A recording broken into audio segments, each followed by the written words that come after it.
pagkakatiwalaan, lalo na sa panahon. Isang araw, hindi pumasok sa paaralan si Mariela. At naging madalas sa kanyang pagliban sa klase namin sa mga lumipas na mga araw na yon.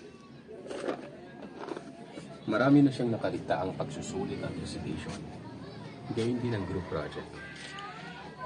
Medyo nag-aalala na ako dahil hindi ko alam kung bakit bigla na namin siyang hindi pumasok sa aming paaralan. Nawala man lamang siyang paramdam o paalam sa akin. Hindi pa naman uso ang cellphone at hindi ko naman siya masusulatan ng liyam. Dahil wala naman akong ibang mauutusan na magdala sa kanya ng sulat. Kaya ako na mismo ang bumisita sa kanya. Pagkatapos ng klase ay dumiretso ako sa kanilang bahay at nakalimutan ko na magpaalam sa aking mga magulang. Mabuti na lamang ang nakasalubong ko sila at si Heidi, ang pinsan ko. Binanggit ko sa kanya na sabihin niya sa aking mga magulang na dumaan na muna ako sa bahay ni Mariel bago ako umuwi para hindi naman sila mag-alala sa akin.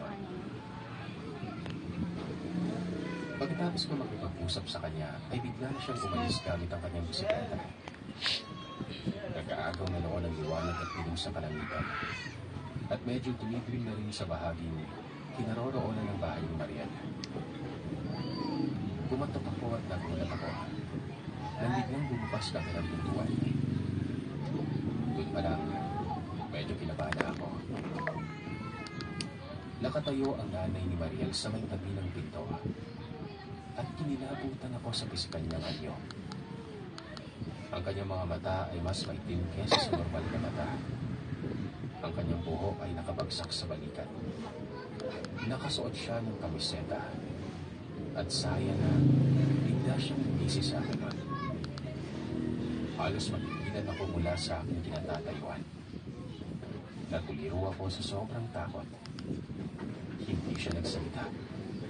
Nanatili siyang nakatitig sa aking mga mata. At talagang nakakabahala ang malademonyo niyang mga ngisi nun.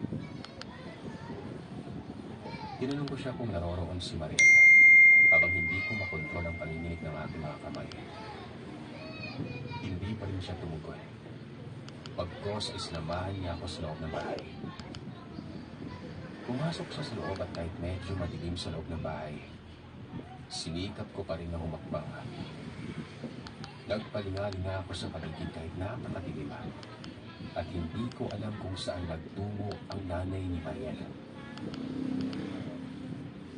Makalipas ang ilang sandali, nakarinig ako ng mga kakaibang ungol at himig na nagmumula sa may bahaging kusina.